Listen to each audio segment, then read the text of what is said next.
everybody, and welcome to Carving It Up Live right here on YouTube as well as on Twitch, X, and on Facebook. I am Bryson Carver. It's going to be with you on a Wednesday, and we got college football, NFL, and we got an NBA topic that I don't know if I've ever dreaded more in the history of the show than this one. Jimmy Butler blew his ACL on Monday night. The Warriors got smoked by the Toronto Raptors last night, and I've got a pretty down in the dumps, carving up the context to bring y'all in about 10, 15 minutes. So stay tuned for it if you want to see me just suffer here live on air. Also going to get into Bryson's best 10. Obviously, there's only 4 teams left. Can't rank teams, so we're going to rank players. My top 10 players in the NFL going into conference championship weekend from the 4 teams left. Patriots, Broncos, Rams, and Seahawks. You'll want to stay tuned for that. Also going to get into the just bizarre press conference that the Buffalo Bills held yesterday with GM and now President of Football Operations Brandon Beane, the owner Terry Pegula. Very, very bizarre stuff going on in Buffalo, which I think makes the job, it's still a great job because you get to inherit Josh Allen as opposed to who knows at quarterback. But all of a sudden, Buffalo's playoff woes are starting to make more and more and more sense over time. Get to that. And of course, talk about Robert Saleh. He got hired by the Titans. Jeff Hafley got hired by the Dolphins as well. Mike McDaniel got hired by the Chargers to be their OC. Shout out to my guy Drew, who's a big Chargers fan. I know he's ecstatic about that. I wanted to focus though on Saleh. I actually think this is a really, really good hire by the Tennessee Titans, and I'll get to that at the end of today's show. But first, we've got a national champion, a brand new one once again in college football for the third straight year out of the Big Ten, and for the first time in the history of their program, the Indiana Hoosiers are national champions. They got it done Monday night against Miami, 27-21 in a game that was a little bit closer than I anticipated it to be. I thought Miami would compete. I thought Miami proved themselves over the playoff like, yeah, they're the second best team in college football. Initially, it looked like the second best team was Ohio State, and then you saw what Miami did to them in the college football playoff quarterfinal. Miami's defense is unbelievable up front. They got multiple NFL first-round picks in terms of their ability to rush the passer. Cristobal's done a fantastic job coaching this team. Malachi Toney is a superstar already in college football. And as far as I'm concerned, take out Jeremiah Smith, best wide receiver in college football. They're an excellent football team. However, with this Indiana Hoosiers team, what we just saw was the completion, was the ending of the greatest rebuild and arguably the greatest coaching job in the history of college football. We've shown this graphic after each of Indiana's playoff wins, but now it's official. Show the 3 years prior to the head coach Curt Cignetti arriving to the Indiana Hoosiers. Do we have that graphic? Go and put that up here there, because they were the worst Power 5 team at the time, Power 5 team in all of college football. Like, without a question, no doubt about it. They won 9 games in a span of 3 years. They had a 3-24 Big Ten record, 0-10 against top 25 teams. And obviously they weren't sniffing 10-win or top 10 10-win season or top 10 finishes. And they averaged just over 20 points a game. With Curt Cignetti, they are the standard bearer in college football. In 2 years, they've lost 2 games in a span of 2 years. They haven't lost since the college football playoff loss to Notre Dame last year. They're 19-1 against Big Ten teams. That's a 95% winning percentage. That's okay. 6-2 record against top 25 teams. That'll work. 2 10-win seasons, 2 top 10 finishes, and the Hoosiers average 41 points a game. So when you consider what Curt Cignetti did, and I said this a few weeks ago after they beat, or I guess a couple weeks ago, after they beat Alabama, crushed Alabama in the Rose Bowl, is I said, this wasn't a passing of the torch because Saban's obviously wasn't on the other sideline. That was Kalen DeBoer. But Curt Cignetti this is going to be his era of college football, the way that the previous 15 years prior to him was Nick Saban's era. Because in Nick Saban's era, it was a time in college football where the SEC had all the power. The SEC had all the, let's be honest, little under-the-table influence when it comes to finances. We'll leave that there. It was a defense-first sport in college football. It was a run-the-football-first sport in college football. Plays right in Nick Saban's sensibilities.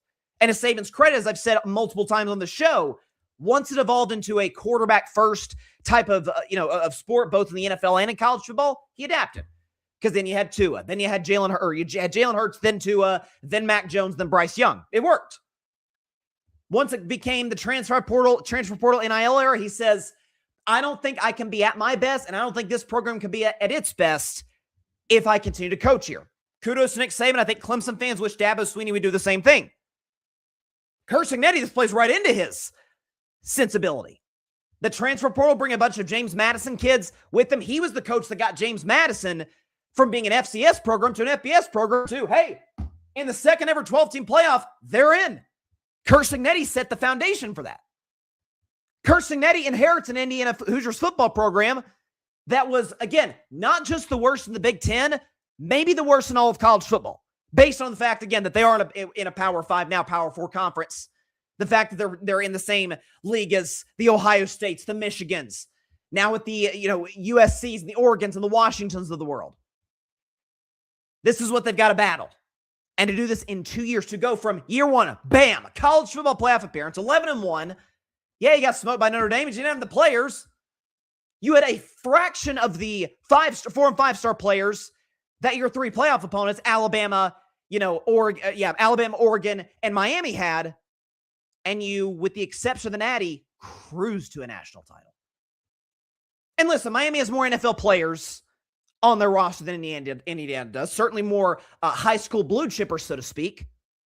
And Cristobal's an excellent coach. But this is, again, the culmination of the greatest rebuild in the history of college football. And Curt Cignetti, after the game, kind of summed it up. It took him a while to get there, but sort of it sunk in like, I can't believe we just did this. Yeah, it took a lot to get here, but I'll tell you what it took to come out ahead in this game was a lot of guts. I give Miami a lot of credit. They played really hard. We couldn't get anything done couldn't protect quarterback at all. Made a few plays and adjustments, but they were back shoulders and a sprint out, got the run game going. Made the interception when we had to. A couple 4th down, we went for it. Mendoza, great run. Took some chances, found a way. Let me tell you, we won the national championship at Indiana University. It can be done, and I'm so happy for our fans.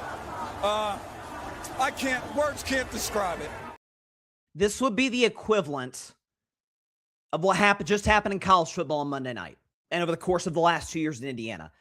This would be the equivalent as if my beloved ETSU Bucks won March Madness, won the national championship. It would be like, oh my gosh. Because, listen, ETSU, we might make March Madness this year, by the way. We are the best team in the Southern Conference. Fingers crossed. I hope we get in the dance. We'll see.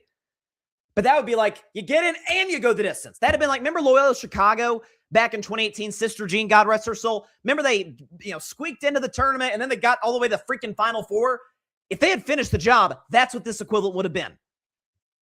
I mean, Indiana's not a program where it's, oh my gosh, at least initially, the NIL resources of a Miami, a USC, a Texas, an Ohio State.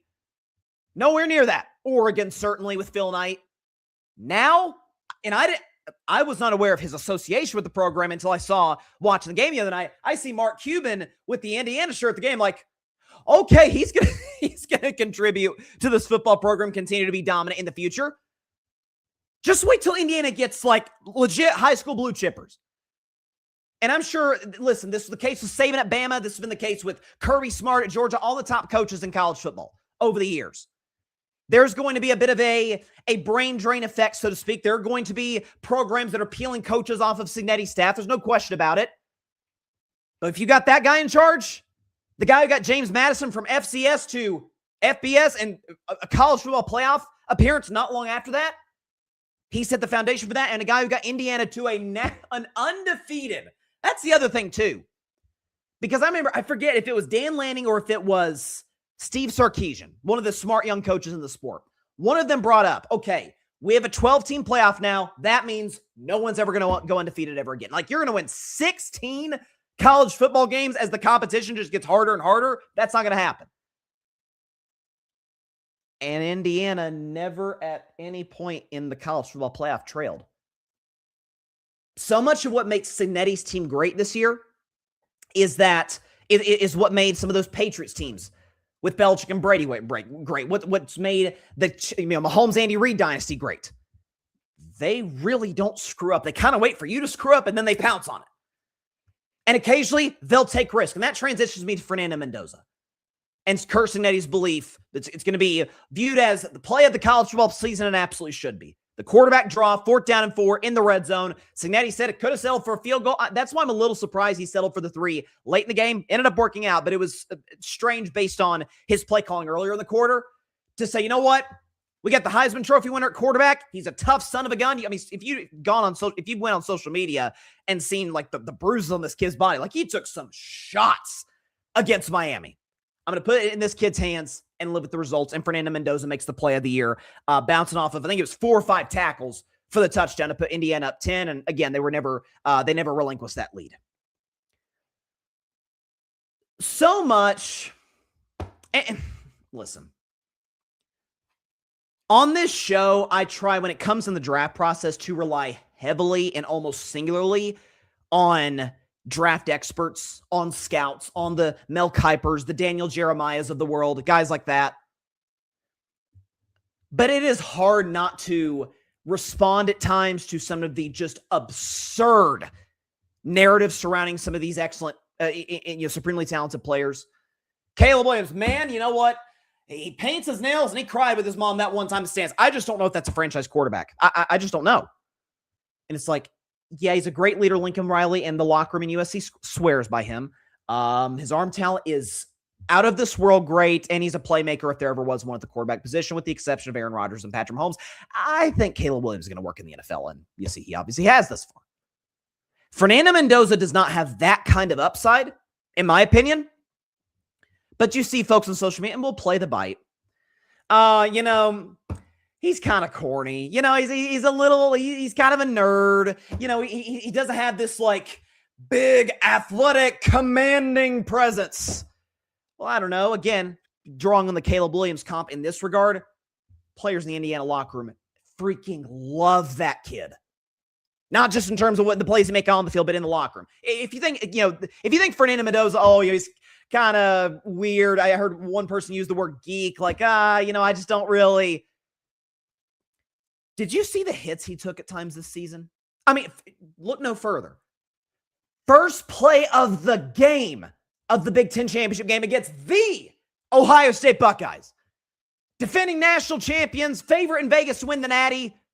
Arvell Reese, all of these guys that Ohio State brings to the table. First play of the game, bam! Gets knocked to the ground, ends up having to come out for a play.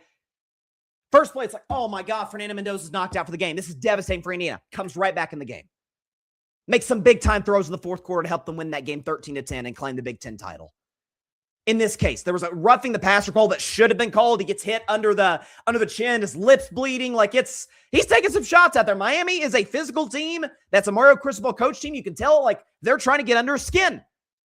Does not rattle him one bit.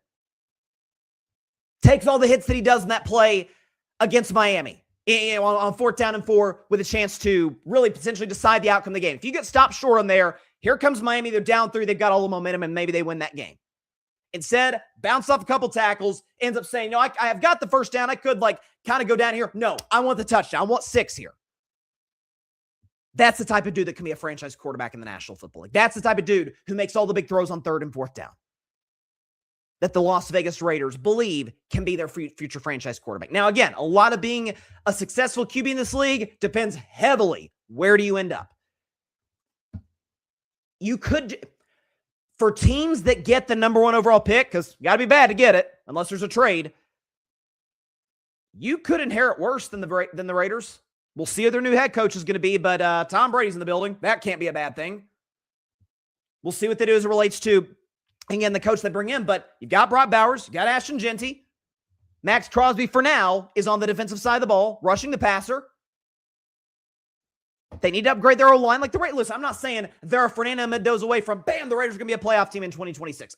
I do not think that's the case. They still have got to rebuild that offensive line. Aside from Max Crosby, the defense is awful. They've got a ways to go. But they've got Bowers, I think, is arguably the best tight end in football. And Ashton Genty, second half of the year, really kind of came on for the Raiders. Show why he was a top 10 pick last year. You give this kid those pieces, continue to build around him, give him a smart head coach, preferably in the offensive side of the football. Maybe the Raiders can return to the glory days. But to anybody that's doubting, and again, we'll play the sound by, he's not, he doesn't sound like, I don't know, LeBron James or something. You know, just this big, tough, physical athlete behind the mic. You see the hits this kid has taken and get right back up. That's the type of dude that can be a franchise quarterback. Fernando Mendoza after the game with Indiana winning the national championship. I mean, it was going to be a physical game. And, you know, we had to play physical, and we did play physical. We elevated it. And it's victory so sweet for everybody, for the entire Hoosier Nation. But also, you know, it's super sweet to myself. I was a 2-star recruit coming out of high school. I got declined to walk on offer to the University of Miami. Full circle moment here, playing in Miami for all the friends and family. I can't thank Coach Nettie enough, and Coach Whitmer and Coach Anna for taking a chance on me, and just give all the glory to God. And that's one thing, too, he brought up in his answer. That's something, too, that matters a lot for franchise quarterbacks. Most of them don't come from blue blood programs. Patrick Mahomes came from Texas Tech. Josh Allen came from Wyoming. Lamar Jackson came from, Louisville. Joe Burrow went to LSU, but that's not a school necessarily that's produced a lot of great quarterbacks over time. Like Joe Burrow's kind of the exception to that, and there are exceptions to every rule. This kid, like you said, 2-star recruit. Cal actually got beat up a lot in the game when the Cal Bears played Miami back in 2024 when Cam Ward was on the team. He's been through the battles, been through the struggles, comes to Indiana, ain't a soul, maybe even in Bloomington, that expected this team to do anything this season. I'm like, they made the playoff last year. They'll probably win 8, 9, maybe even 10 games, be a respectable team. But, they're going to cruise, go undefeated, and win the national championship.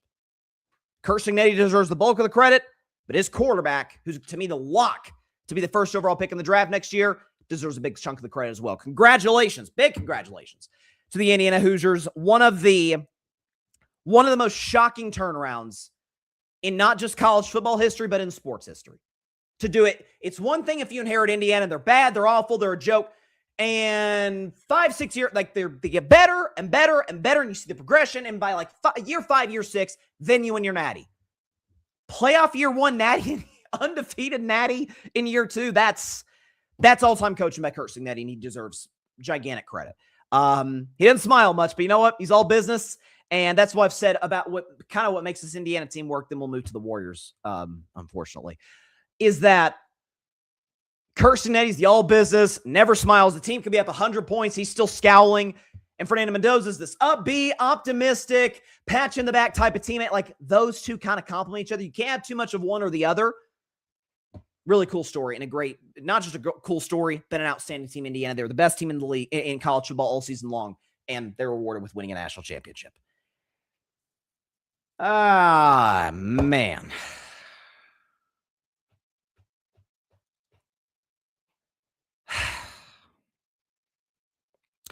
So here's the thing.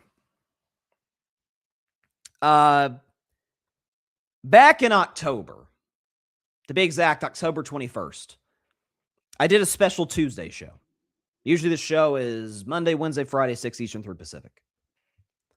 But I did a show on Tuesday for a number of reasons. Number one, it's middle of October. There's a lot going on, World Series, football, the whole bit. And the NBA season was starting that night. It also happened to be the 6-year anniversary of Carving It Up, October 21st, 2019. So hey, let's do a celebration show, talk about whatever's going on in sports, what have you. And at the end of the show, I made some NBA predictions. I predicted Luka to be the league MVP. Some of the surprise teams I think would come out of this year. And my final prediction, who wins the NBA World Championship,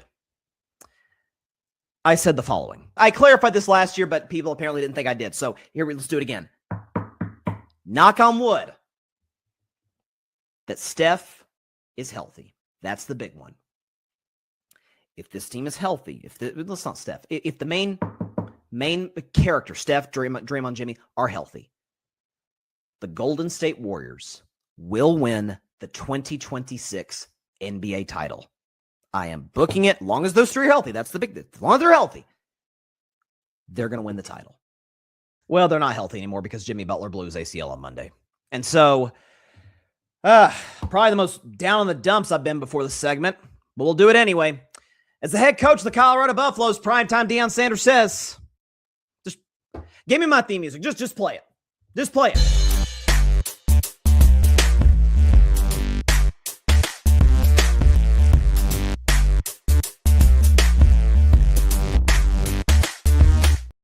On On this week's edition of Carving Up the Context, we're not only going to look at Jimmy Butler's value to the Golden State Warriors, but also what the Warriors' path moving forward looks like. So let's start with this.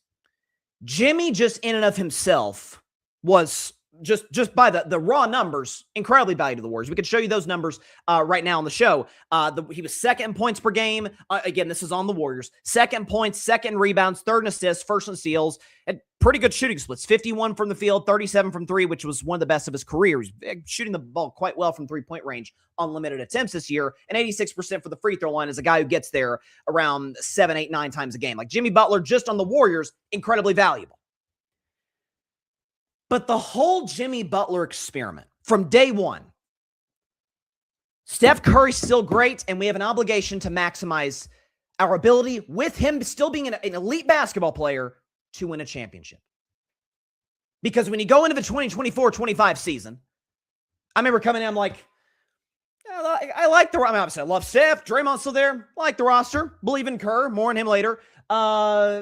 This team cannot win a championship. Not even close. Steph needs a legit number 2 co-star.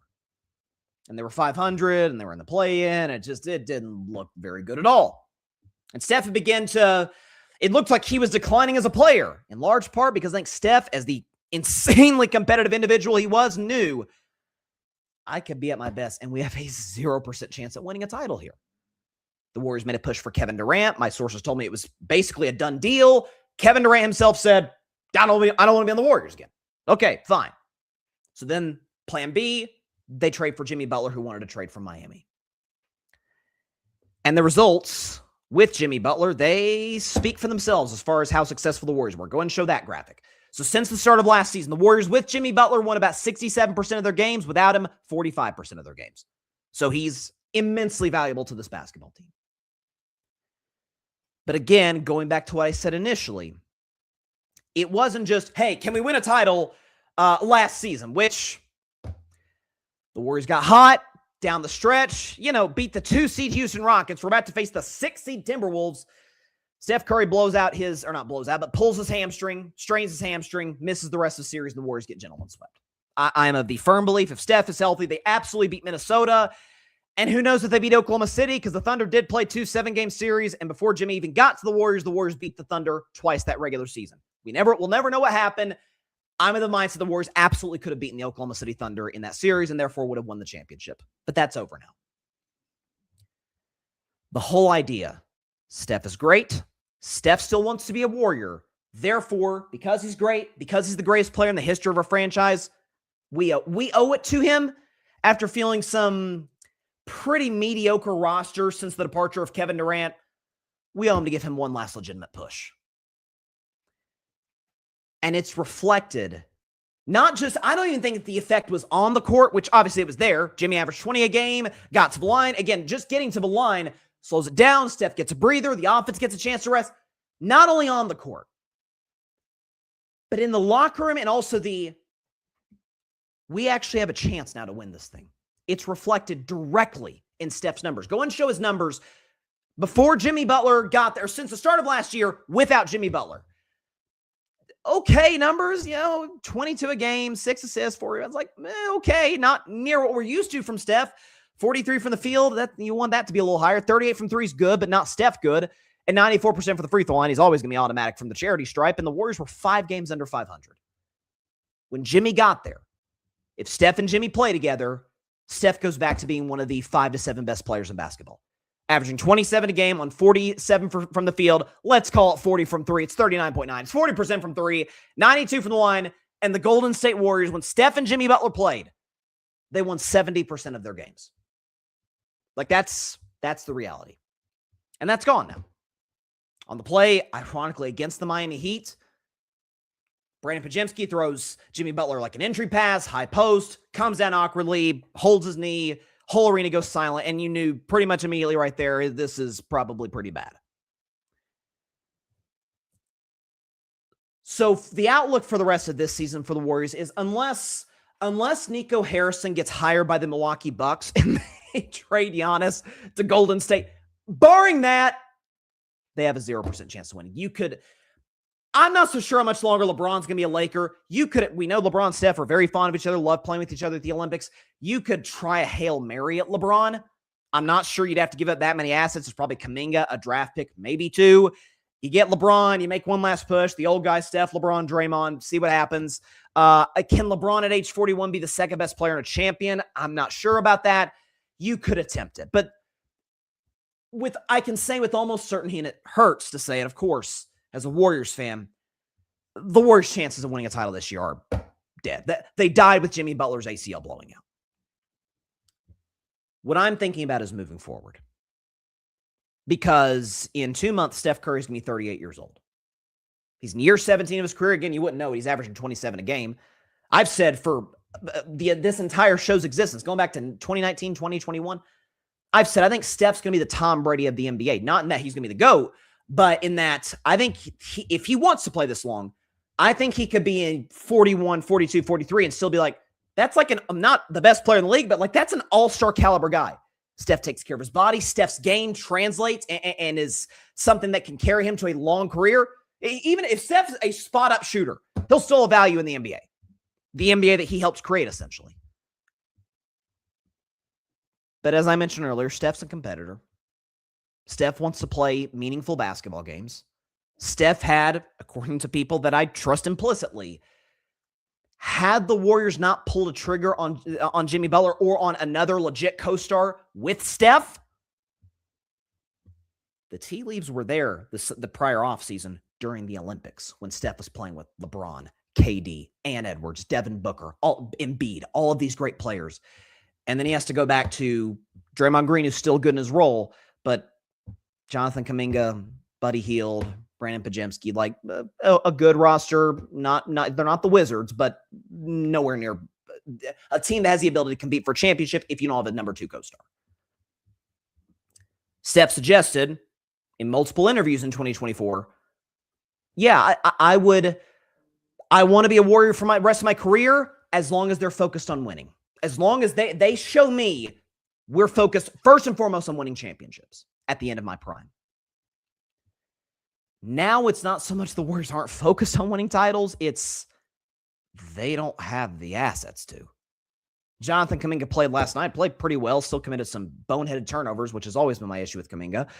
Forcing the ball into double teams. Like he's not a guy that fits in Steve Kerr's system. Like we know that. You could try again a move. If you want to make a move for Michael Porter Jr., be my guest. Michael Porter Jr. with Steph, Jimmy, and Draymond. Oh, absolutely that team can win a title. You're putting a 25 point per game guy in with Jimmy, who averages 20. Steph, who's 27 a game and is still great. And Draymond, the defense and the depth and Curry. Absolutely that team can win a title. If MPJ's your 2, not great. You're probably a playing team. Maybe you could get the right matchup. Maybe a shock the world. Steph goes nuclear and you win a playoffs. Who knows? That team can't win 4 series. That they just can't. And so the uncomfortable question has to be, where's Steph at mentally? Like, I think he's going to be a Warrior the rest of this season. I would be gobsmacked. The trade deadline's 2 weeks from now. If Steph Curry's not a Warrior in 2 weeks, I will be as shocked as I've ever been on this show. The offseason could be a bit of a different story. If the Warriors are devoid of assets to make a legit move, because shout out to Chris Broussard. I love Chris Broussard, but he was suggesting, hey, maybe make a move for Anthony Davis. I'm like, coin flip Davis, not able to stay healthy. He's hurt again. He's getting older. Like, no, that's not going to get the Warriors to contention. If Steph recognizes, man, I'm so great.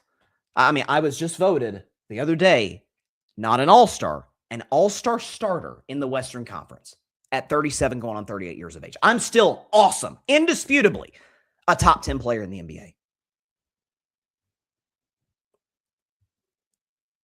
I want to compete for championships, man.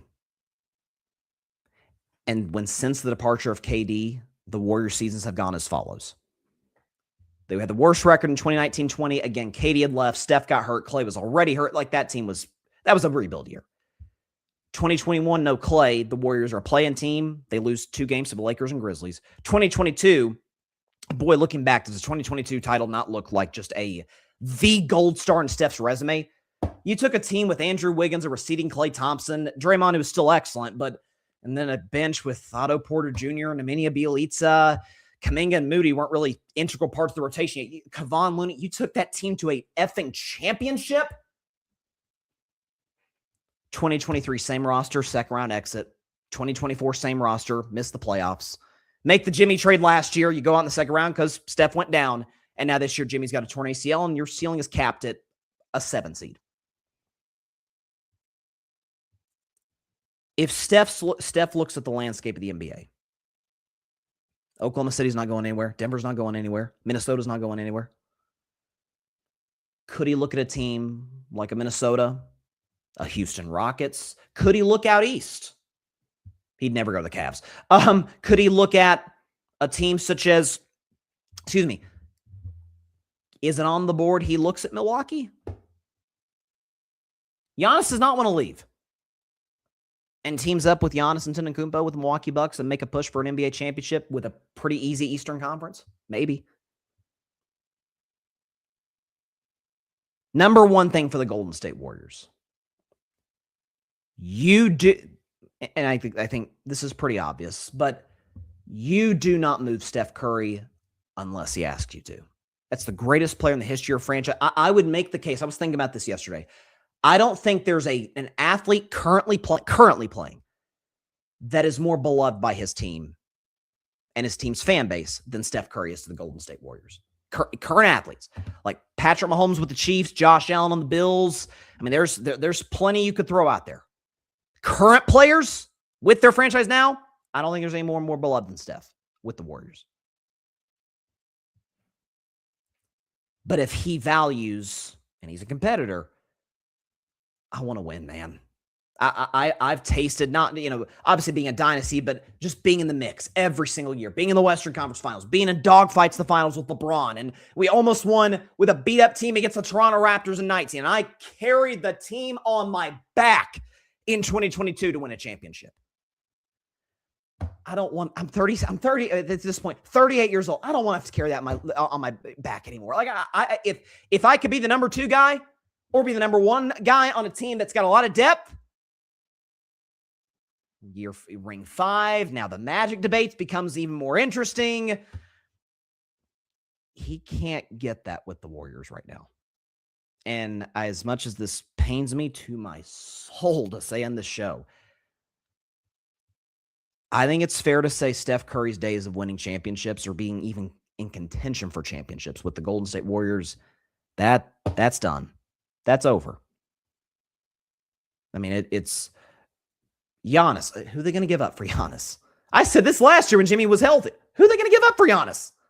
That would be a better offer than what Houston or San Antonio. You don't have it. So the decision for the Warriors, keep Steph as happy as you possibly can. It's not like that's a hard thing to do. He's a low-maintenance player. But if Steph goes to the front office and says, I'll always be a Warrior, I want to win. I want to contend for titles. I'm still, Steph wouldn't say this verbatim, but I'm averaging 27 a game. I'm an all-star starter. I'm going to be all-NBA once again. Maybe second team all-NBA in 2025. Or 6, rather. I want to compete.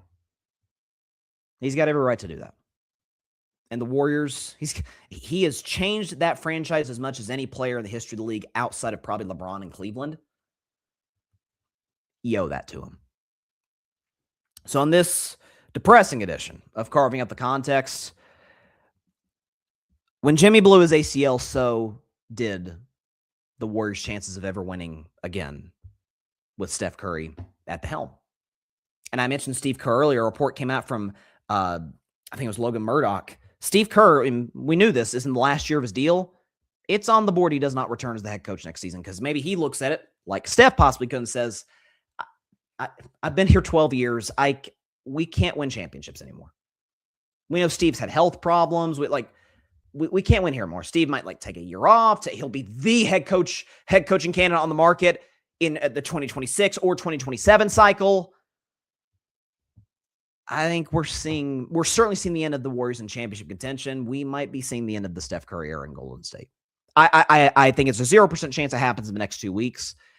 I think it's 50-50 whether it happens in the offseason. I hope and pray to God not, but I think it might be. So that's it for this very depressing, painful, excruciating edition of Carving Up the Context. When we come back, let's talk about another franchise that doesn't have their you-know-what together, the Buffalo Bills. And then my top 10 players in conference championship weekend in the National Football League. And then at the end of the show, talk about Robert Saleh and his fit with the Tennessee Titans. That's coming up. I'll see if I can recover in 1 minute on Carving Up Live. Don't go anywhere.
Welcome back to Carving Up Live. Appreciate everybody for stopping by on a Monday. So, what a just disastrous last 96 hours it has been for the Buffalo Bills as an organization. So, you lose in devastating fashion to the Denver Broncos on Saturday night, in large part because Josh Young committed not 1, not 2, not 3, but 4 turnovers in that game. And we talked about this on the show on Monday. It's kind of going viral on Instagram and TikTok. Feel free to check out the clip. I'm not exactly making myself a lot of friends in upstate New York right now.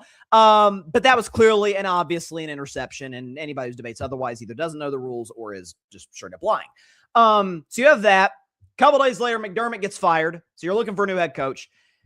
Brandon Beane, who's drafted a grand total of 2 Pro Bowlers out of 56 draft picks with the Buffalo Bills, he gets promoted to president of football operations. And yesterday, Brandon Beane, now GM and president of football operations, and Terry Pegula, the owner of the team, have a press conference in Buffalo where they're just more Pegula than anybody, blaming everybody. Let's just take a listen. There was a question about the Keon Coleman pick. Now, Keon Coleman was picked high up in the draft in 2024. Really talented young player and has been, let's be honest, a bust. I mean, he's been a bust. He got healthy scratches during the second half of the season for Buffalo, despite the fact, and we knew this, their receiving core was extremely limited. I mean, that's the reality. Take a listen to Terry Pegula just straight up blaming Sean McDermott for the Keon Coleman pick, and just take a listen to the audio. Obviously, with the Keon Coleman signing, which hasn't worked out, how do you answer the fact that you have not given Josh a good enough wide receiver room thus far?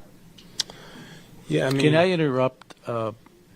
I'll address the Keon situation.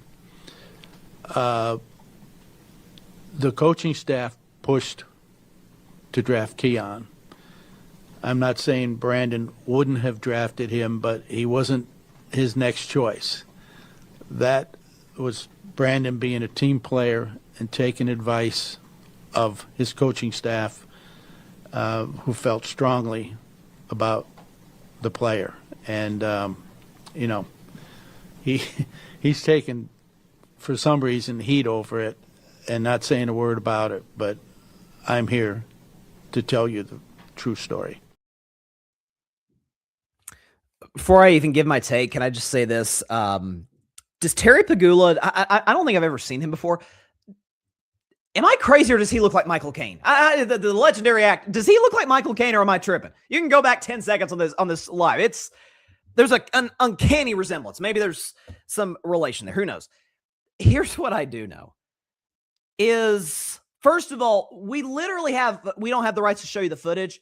There's literally audio from the 2024 draft where Brandon Beane, GM and president of football operations for the Bills, It's his call to draft Keon Coleman. So Pegula acting like, he was just being a team player. He was going with his coach, but he didn't really want to draft him. But, he didn't want to ruffle any feathers. It was his call more than McDermott's. But it's all starting to make sense now. It's all starting to now that makes that 2 and 2's coming together. 1 + 1 = 2 right here. Because I talked about on Monday's show is this, and Josh Allen's oddly the only one not doing this, and kudos to Josh. It's always somebody else's fault with this franchise. With Sean McDermott, not only was he ripping the referees, I'm standing up for Buffalo and all this, no, you're probably trying to save your job. And again, blaming the officials for a great play by Taquan McMillan. You're blaming the refs. Bills fans really blame the officiating, which enraged me. And you can check out my reaction on Instagram and TikTok. Feel free. So you have that. Then you have, according to Ian Rappaport, this is interesting. This is from Ian Rappaport directly. This is quote, "My understanding is McDermott had concerns about how much talent there was, and that didn't sit well in the building." So McDermott blames the officials. By the way, according to reports, goes at the team plane, goes to more reporters to blame the officials further for what was, again, clearly and obviously an interception. Then with the front office, with, I imagine, Brandon Beane and Terry Pegula, he's like, I don't think our team's good enough to compete. That didn't sit well. And then you have Pegula at the press conference, like, hey, guy sitting to my left, Beane, totally not his fault. The guy we just kicked out of the building, fired after 9 years, completely his fault that we drafted the biggest bust in the organization. By the way, for the record, Keon Coleman's still a Bill. It's like he's been cut or traded. He's still in the building. And the Bills need weapons, so he very well might be back for 2026. Who knows? It's all starting to make sense now. This is why, we'll show the graphic we showed the other day. This is why the Buffalo Bills have been the biggest underachievers in the league for the last 6 years. Since 2020, first in points allowed, record, but of course, the most important stat, they have not been to a Super Bowl. They obviously have not won a Super Bowl. Is that there's an element with this team of disorganization. There's an element. I mean, I heard someone bring up today on television. The Pegula family owns, I'm not a hockey fan. I think the Buffalo Sabres is what the team is called. They've been there for a long time. They fired 5 head coaches. So in other words, the other organization they own, complete dysfunction. So is the Buffalo job the best job? Is it it's probably still the second best job just by virtue of getting Josh Allen. But there was kind of this, what's the better job? Ravens, you get Lamar. Bills, you get Josh Allen. You get the last 2 league MVPs. Can't go wrong, right? I think you can. And I hate to say this as a Steelers fan, Baltimore, I think, separated is the better job. Baltimore's always been well run. Baltimore's got good front office, good ownership group with Steve Bisciotti. I mean, look at his press conference compared to Buffalo's press conference. Steve Bisciotti, they asked him, hey, was John Harbaugh going to keep his job if you beat Pittsburgh? Yeah, for another week. Okay, so he had already decided, unless we win the Super Bowl, Harbaugh's gone. He had already decided.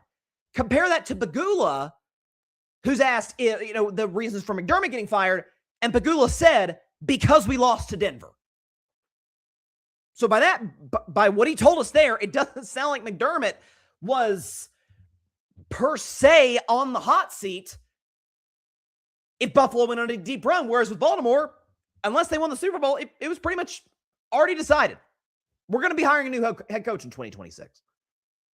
So Baltimore, organized, well run, they draft well. Whereas with Buffalo, it's really not the case. McDermott is, I've always said, a very good coach, not a coach who can get you to the next level. Josh Allen is an all-time talented quarterback who kind of melts in the biggest spots. See Kansas City the last 2 years in Denver on Saturday night. The moment gets a little too bright for him. And then Brandon Beane, who's not very good at his job. Let's be honest. He's not very good at his job. We used to rip Belichick on the show for years. Like, he hadn't drafted an offensive Pro Bowler, with the exception of Mac Jones, but come on.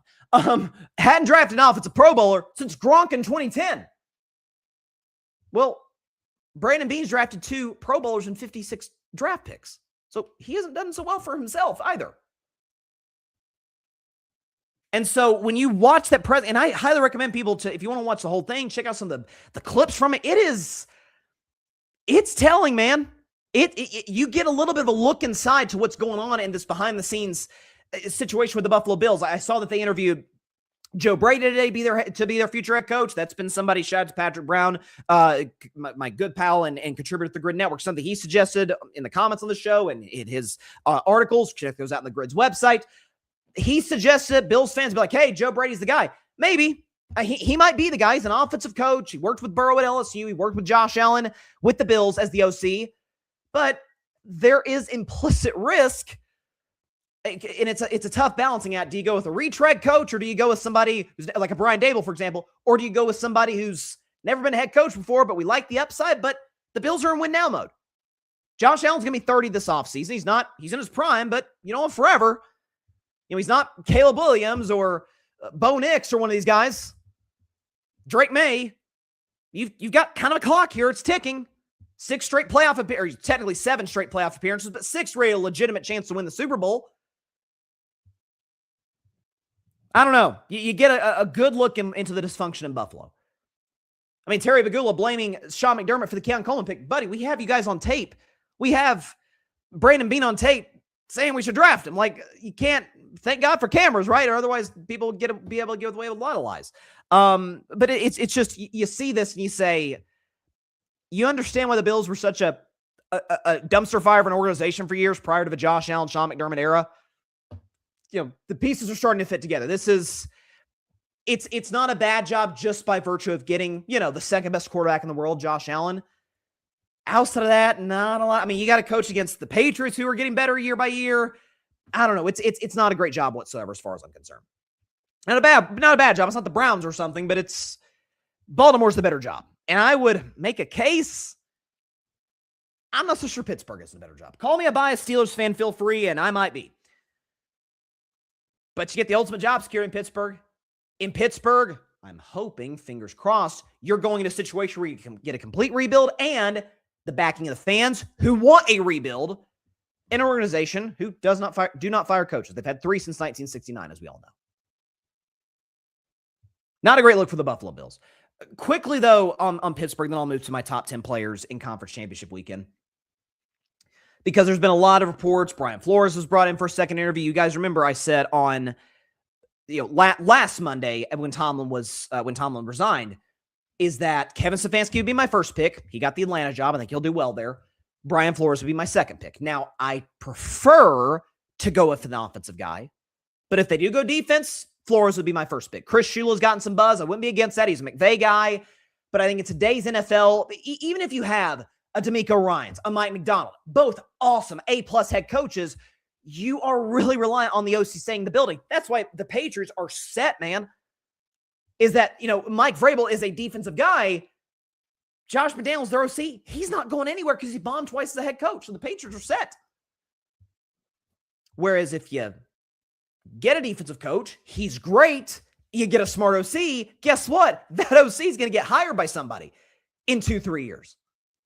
That's why I prefer to go not just offensive, but young offensive, which is why the Mike McCarthy news scares the you-know-what out of me. Because McCarthy was interviewed, I think today, by the Steelers. And listen, because I used to be not a McCarthy defender, but I used to say, like, McCarthy's not as bad as people think. He's not Brandon Staley or something.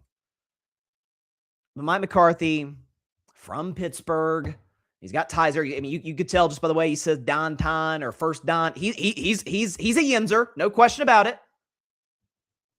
Somebody will, and I think should give him an opportunity.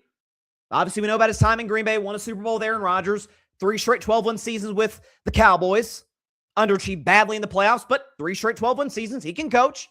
Dak had the best year of his career with Mike McCarthy calling plays. We need fresh blood. We need a new, innovative, and McCarthy is not that. I mean, it was Cowboys reporters talked about, and we still have to see if Schottenheimer's the guy. I think there's some promising signs there after year 1. But a lot of Cowboys reporters would talk about when they would watch training camp, like, wow, the Cowboys are using a lot of motion. In 2025, that shouldn't be a revelation. That tells you McCarthy didn't use it at all. And among other things that show that he's behind the times as a coach. I've said often, on this show. As a matter of fact, can we get that? Because I wasn't planning to talk a ton of McCarthy.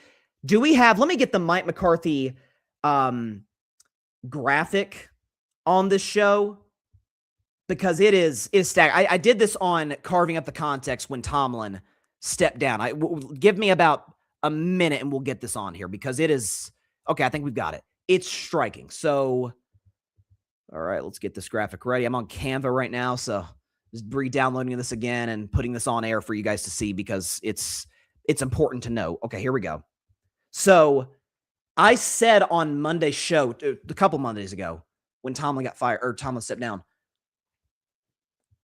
Tomlin's the defensive version of Mike McCarthy and vice versa. Go and show the resume now, because they're the same guy. 19 seasons, 18 seasons. 13 playoff appearances, 12 playoff appearances. 8 division titles, 8 division titles. Now, Tomlin has a much better winning percentage, 628 to 608, but McCarthy has a much better playoff record, 11-11 versus 8-12, than Tomlin. Essentially, same guy. And it's not like McCarthy's going to be the long-term option, which the Steelers, I imagine, based on their history, are hoping for. With Chuck Noll, Bill Cowher, and Tomlin, 3 coaches and whatever it is, 57 years. That is why, and this report made me feel better.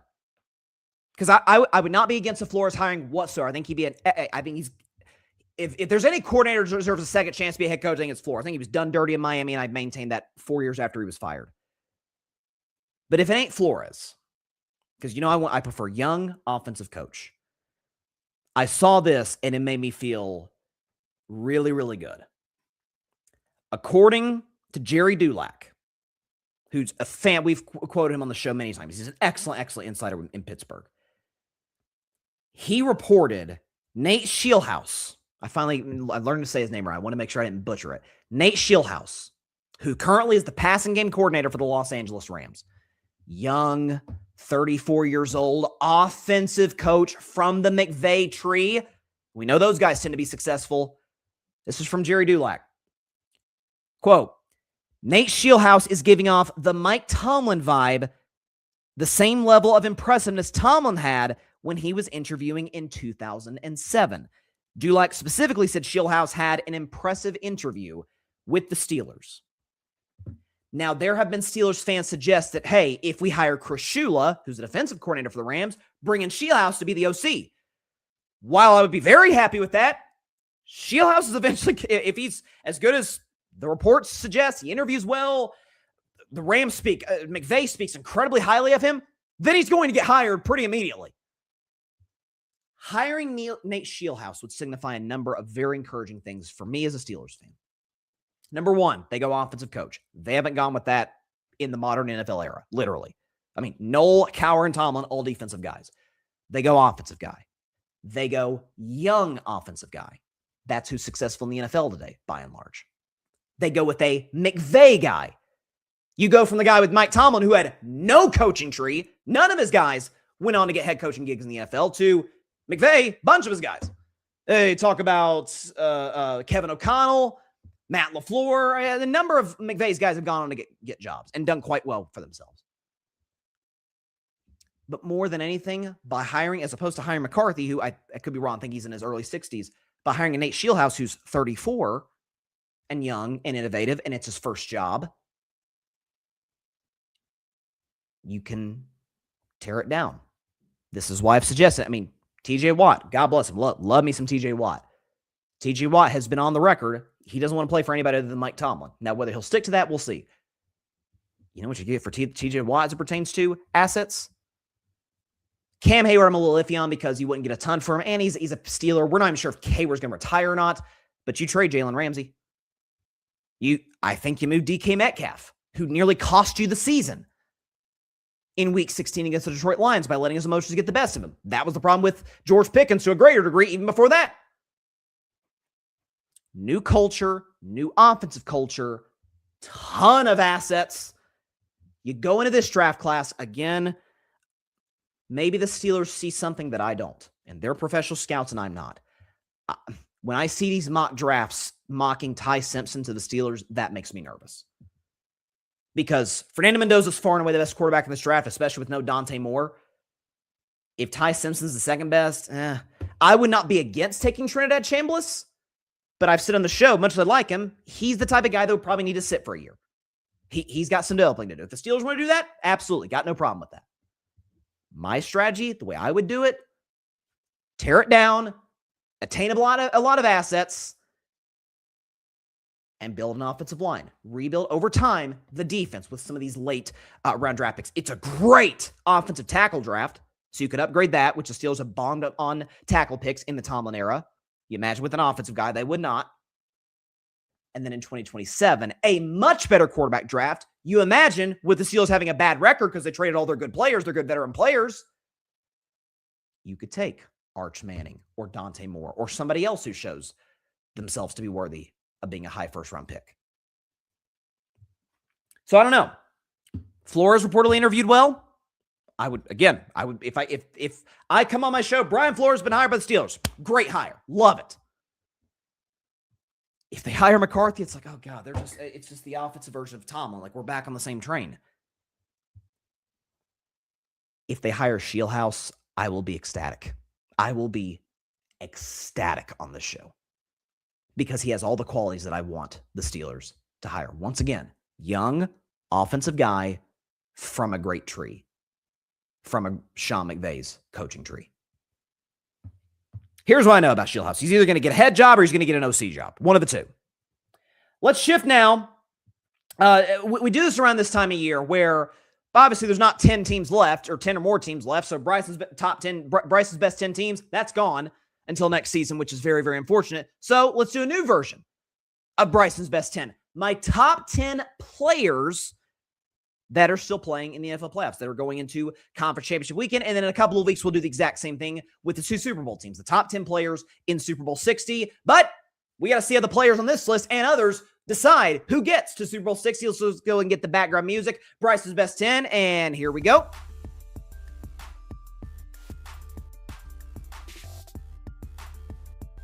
All right.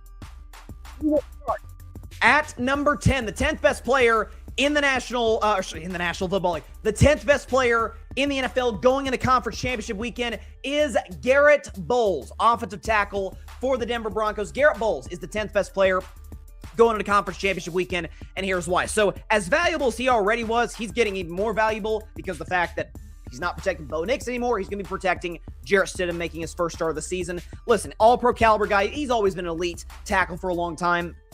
I was shocked to see that this was first year being an all-pro caliber guy. I've loved what I've seen from him over the course of his career since 2017, but he's going to have to protect Jarrett Stidham. That's going to be a big job for him, especially going against the likes of some of the pass rushers New England brings to the table. Garrett Bowles is the 10th best player going into conference championship weekend. Somebody that, if the Broncos win, he could be facing one-on-one in Super Bowl 60. At number 9, the 9th best player in conference championship weekend is Jared Verse, the pass rusher for the Los Angeles Rams. Jared Verse, 9th best player during conference championship weekend. So you look at the stats, you're like, oh, he wasn't even first on his team in sacks. That was Byron Young, who's a Pro Bowler this year. And for the record, Byron Young, first guy, he was the number 11 guy that I had for conference championship weekend. So he's the first guy out.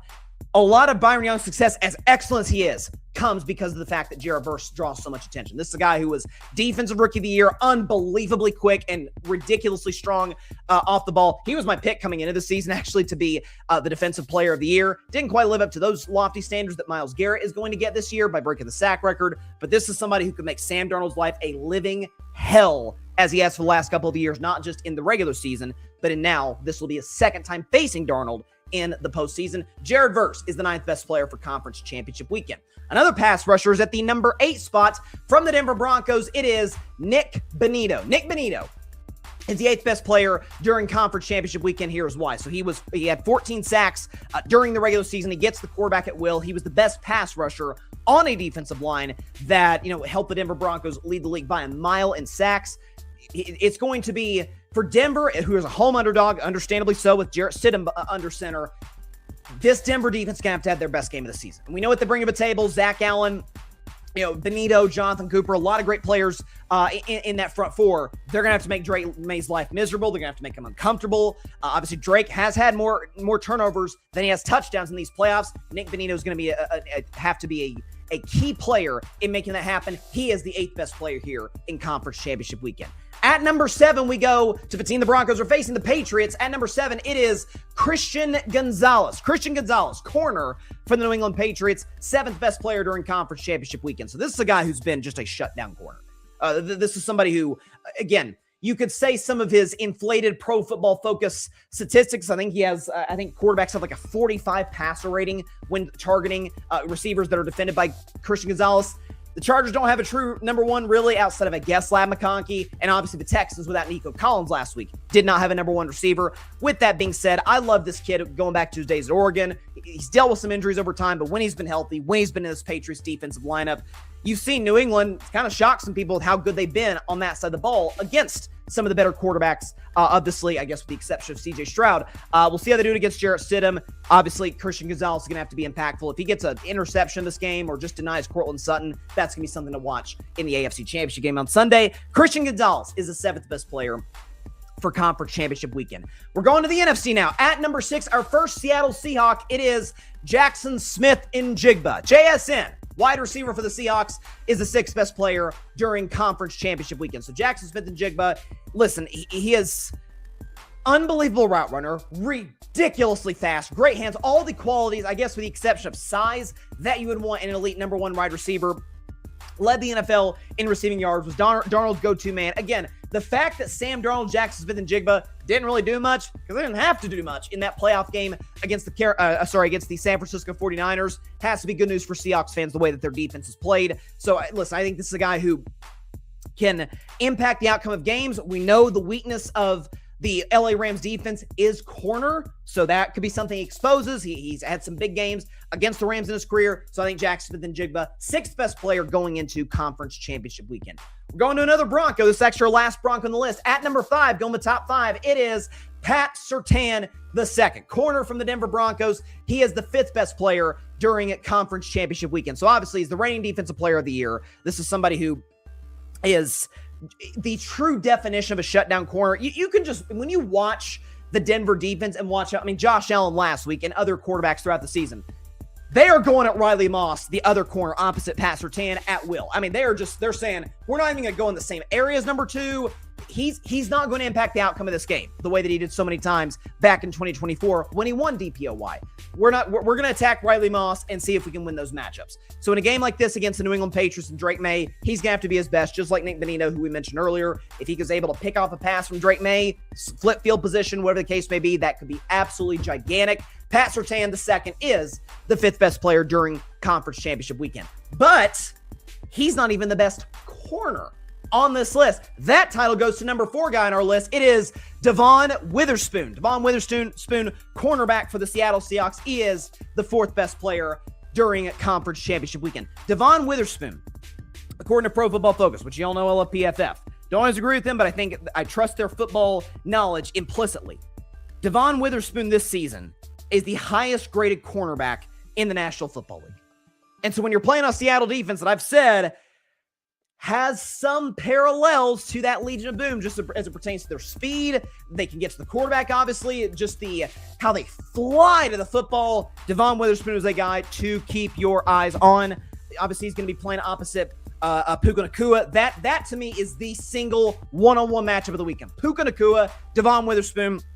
Can't wait to watch on Sunday night during the NFC Championship game. Devon Witherspoon, 4th best player in Conference Championship Weekend. Now we're going to the quarterbacks. At number 3 from the New England Patriots, you know who he is, Drake May. Drake May, quarterback for the New England Patriots, is the 3rd best player during Conference Championship Weekend. So again, he's could win the award, could win MVP, won't finish lower than 2nd. The only downside about Drake May, if we have the graphic from Monday's show, Drake May, it's been a bit of a bumpy playoffs. It hasn't been bad, but it's been far from excellent. He has 4 total touchdowns, 5 turnovers, and he's completing sub 60% of his throws, and a 93 rating, which isn't terrible, but far from what he posted in the regular season. But you see right there on the bottom, 2-0 record because the Patriots defense has been absolutely phenomenal. The fumbling problem is a little bit of a concern. Now, you could attribute that, especially in the Texas game, to, man, it was 30 degrees. It was wet, rainy, cold, going against that Houston defense and Will Anderson, you're going to fumble the ball a few times.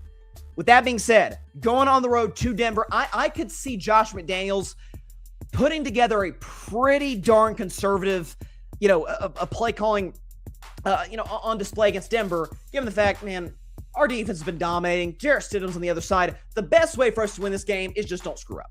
Kind of like a callback to some of those New England Patriots teams. Brady wouldn't always put up crazy numbers, especially early in the dynasty. They just wouldn't turn the ball over. And sometimes they would turn you over on the other side. So I think that's what you're going to have to see from Drake May. I don't expect a crazy game from him. I think if they make the Super Bowl, which I'll be honest, I expect them to based on the matchup, I think that is where you're going to see, win or lose, that was the Drake May game based on the two defenses potentially that he could play. Drake May is the third best player in Conference Championship weekend. At number 2, it is the best receiver on this list, and in my opinion, the best receiver in football, or second best to Justin Jefferson, respect him. It is Puka Nacua, wide receiver for the Los Angeles Rams. Puka Nacua, second best player during Conference Championship weekend. Here's why. I said Jackson Smith-Njigba had all of the physical traits you could possibly want in a receiver outside of size. Well, Puka's got size. Puka's not as fast as JSN, but great hands, unbelievable ability to run after the catch, and obviously he is as gifted a route runner, as much of a technician of a route runner as there is. The connection he has with Matthew Stafford is just unbelievable, off the charts, unstoppable, as we've seen all season long. Puka Nacua, again, as I said earlier, the matchup between he and Devon Witherspoon, cannot wait to watch. I'm excited to see how Mike McDonald wants to counter the Puka Nacua factor in this game. Puka Nacua, second best player during Conference Championship weekend, and his quarterback is number 1 on this list. It is Matthew Stafford. Matt Stafford is the best player during Conference Championship weekend in the National Football League. Here's why. So, again, if I had to vote for MVP with respect to Drake May, who had an outstanding year, Stafford would get it for me. I won't go through the multitude of reasons. That's on a full video on the YouTube channel. Feel free to check it out. What I do know is this, is that at times in this postseason when it felt like the Rams are kind of leaking oil, whether it's the fact that their defense, which has been bad for a month and a half, came apart in the second half against Carolina. It's like, oh my God, the Rams are going to get upset. As a double-digit road favorite, Matt Stafford, cool, calm, comfortable. He's always been a late-game winning drive artist, even going back to his time in Detroit. Boom, boom, boom, down the field, throws the game-winning touchdown pass. I think it was to Cody Parkinson to win it against Carolina last week. The Rams defense, which have been playing relatively well, questionable offensive game plan by McVay, and you give up the throw of the year to Caleb Williams to Cole Kmet, and all of a sudden it's like, we're going to collapse. We're going to lose this game. Rams defense gets a turnover on Caleb Williams, thanks to DJ Moore jogging on the play. Matt Stafford, boom, boom, boom, down the field. Devontae Adams, Puka Nacua, a whole bit. And they walk it off in overtime to advance to the conference championship game. This is a guy who's been there, done that, won a Super Bowl. If he can get an MVP and a Super Bowl MVP, then that would pretty much stack his resume as one of the top 15 quarterbacks, in my opinion, to ever play the game. Matt Stafford is the best player during a conference championship weekend. So there you go. Let's go and put up the list. Show you the whole list here from 10 to 1. So from 10 to 1, we got Garrett Bowles, offensive tackle for the Broncos. Jared Verse, edge rusher for the Rams. Nick Benito, edge rusher for the Broncos. Christian Gonzalez, cornerback for the Patriots. Jackson Smith-Njigba, receiver for the Seahawks. Pat Surtain II, defensive player of the year and corner for the Broncos. Devon Witherspoon, corner for the Seahawks. Drake May, quarterback for the Patriots. Puka Nacua, wide receiver for the Rams. And at the top of the list, the best players during conference championship weekend, Matthew Stafford, who is the best quarterback in the postseason, certainly remaining, and also the best player in the postseason remaining. Before we get out of here, we obviously have been paying attention. The NFL's been 2 stories, playoffs and coach hirings. So, again, we've had a few the last few days. I haven't really got a chance to talk Kevin Stefanski. Maybe I'll save that for Friday's show. Also, in addition, the fact that Baker Mayfield called him out publicly on social media. We know Stefanski, Baker were together in Cleveland. Didn't end so well. Talk about that on Friday probably. The Stefanski got the Falcons job. Mike McDaniel got the Chargers OC job, which, again, shout out to my guy, Drew, who I worked with in Florida. Great, great guy. Diehard Chargers fan who despised Greg Roman, which I'm sure all Chargers fans did, for his lack of creativity play calling. And so I texted him about the Mike McDaniel news, and he was just ecstatic. So, listen, this is somebody who he may not give this vibe just because, he's kind of awkward with the media, doesn't give the rah-rah tough guy coach vibe. But where does Mike McDaniel come from when it pertains to his coaching tree? He comes from Kyle Shanahan. What does Kyle Shanahan love to do? Run the bleeping football. Miami Daniel likes to do that too. The problem is because the Dolphins have trailed in so many games the last couple of years, he's had to rely on Tua, who has a series of limitations. And while I have been as critical as anybody, maybe more critical than anybody, of Justin Herbert in the postseason, rightfully so, by the way, Justin Herbert's better than Tua. Justin Herbert has immensely more talent, natural ability than Tua Tagovailoa. And so now you give a creative play caller like Mike McDaniel, that guy. We'll see what the Chargers do in the offseason to maybe revitalize that receiving core. They'll have both their tackles coming back healthy in 2026. Chargers could be a pretty scary offense next year, so I'm excited to see it. I obviously had Jeff Hafley, the defensive coordinator for the Packers, who did a great job there. He got the Miami job to replace McDaniel. Again, I was really impressed with the job he did in Green Bay even prior to the Micah Parsons deal. It's hard to really speculate on how well he'll do because you don't know what the Tua factor is going to be. You don't know. It feels like obviously the Dolphins want to move on from Tua. They benched him for Quinn Ewers. They made him the third string quarterback. The question though is, in a deal, if they were to move Tua, who's on outside of Deshaun Watson, the worst contract in football, you'll probably have to attach assets to the deal. You'll have to attach picks to Tua in a trade, as opposed to the other way around. You get equal compensation for just Tua. So that's going to make Jeff Hafley's job much harder. People suggesting, hey, they just cut Tua. That's a lot of dead money. Now, the Broncos did it, but the Broncos, new ownership, solid GM, Sean Payton, that's a well-run franchise. Miami, not the case. And we'll see who they bring in to be their GM. Maybe they get that right. Listen, you can rebuild any organization pretty quickly. Look at the Detroit Lions. Laughing stock for years. We think about Dan Campbell as we should, and a lot of people think about Ben Johnson, the OC, when he was there. Brad Holmes, where'd Brad Holmes come from? LA Rams. Again, like, you want to take guys from the best run organizations. I mean, you do that. That's why I want the Steelers to hire Nate Scheelhaus. Like, I want us to bring in young offensive guy from a well-run franchise and a historically proven coaching tree. Brad Holmes has done an amazing job in Detroit. So maybe Miami can build this back up. They'll have the work cut out for them. They have Josh Allen in division and the Patriots, who, I mean, they're going to be in Super Bowl contention for the next 15 years. And that's the reality of being in the NFL these days. Also, and this just got finalized. We'd heard the news in the days prior, but it's just been finalized according to Nate Taylor. As expected, the Chiefs have agreed to a contract with Eric Bieniemy to be their offensive coordinator. So, Eric Bieniemy obviously was the OC in Kansas City. I think he was in Kansas City from the time Andy Reid got there in 2013. He was Mahomes' offensive coordinator for the first 5 years. Yeah, first 5 years of Mahomes' career as a starter. And what did Patrick Mahomes do in that span? He won 2 Super Bowls, went to another, and won 2 league MVPs. Since then, he's won another Super Bowl, been to another Super Bowl, but the numbers have dipped. The production in this Kansas City offense has dipped. And for years, I was of the mindset, yeah, I think Bieniemy deserves a head coaching opportunity, but we know Andy Reid's the one calling the plays. Well, the Chiefs offense hasn't looked as good the last few years. It hasn't. Now, some of that's the decline of Kelsey, but it wasn't like, even when Kelsey was in his prime, Mahomes' last MVP year, 2022, have you seen the weapons? Juju Smith-Schuster was their number one receiver. It was Juju. It was Kadarius Toney, who couldn't catch a cold the following year. It was Sky Moore. I mean, we were talking about a bunch of, to quote the great Bill Parcells, a bunch of jacks that Patrick Mahomes, with the exception of Kelsey, was throwing to in 2022 when Eric Bieniemy was the OC. I mean, it was 2022 when Kansas City against the Raiders had the ring around the rosy play. Like, there was creativity. It was fun. It was a light show. Maybe Bieniemy brings that back. So I think that is a great hire by the Chiefs. Still need to build that O-line, and obviously you got to see how Mahomes comes back from that ACL. But Kansas City will be back in the mix without question. It's just a matter of how they can build this roster back to championship contention. The last one I wanted to hit on, though, Robert Saleh is hired by the Tennessee Titans to be their new head coach.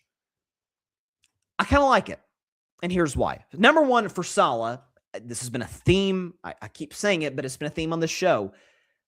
Hiring guys from great coaches, and in particular, great coaching trees. Kyle Shanahan, solid coaching tree. Robert Saleh comes from that. And he obviously did, I thought, an exceptional job.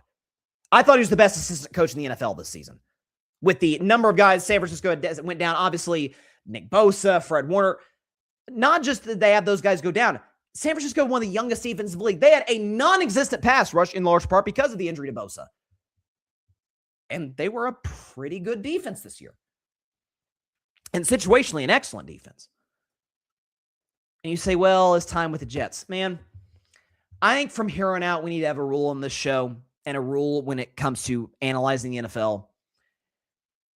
If somebody in their first opportunity, player or coach or GM, who knows, if somebody in their first opportunity bombs with the Jets or Browns, blame the Jets or the Browns. Blame them. Their track record is what it is.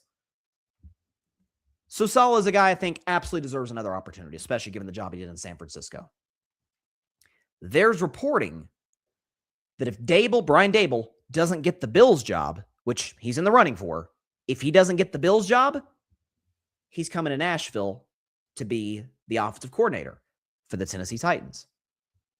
So you have Saleh who's going to come in, probably fix the defense. I mean, think about this. Saleh was far from perfect with the Jets. Again, it's the Jets. Jets defense was great with him.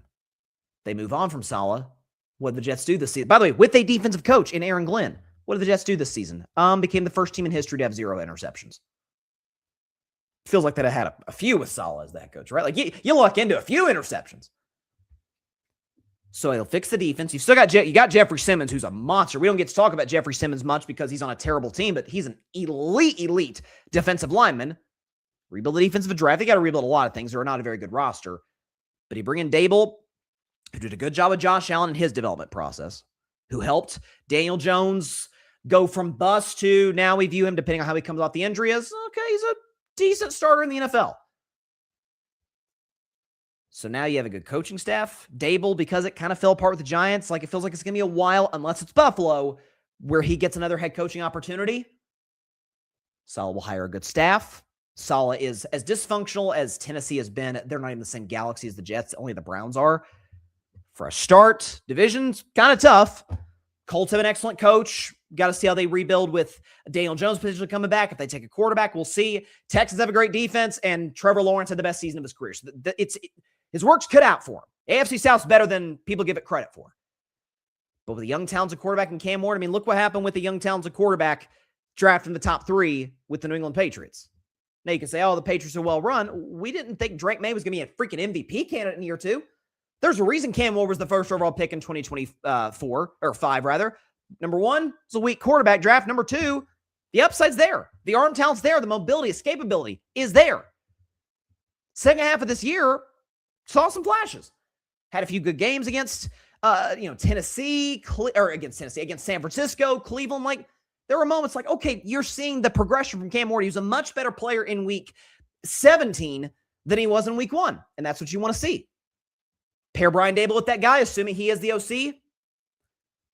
Tennessee could be a team that, potentially is certainly not a playoff team in the AFC, but is one where it's like, okay, you see the building blocks for a rebuild here. So I think the Saleh hire makes sense. I really do.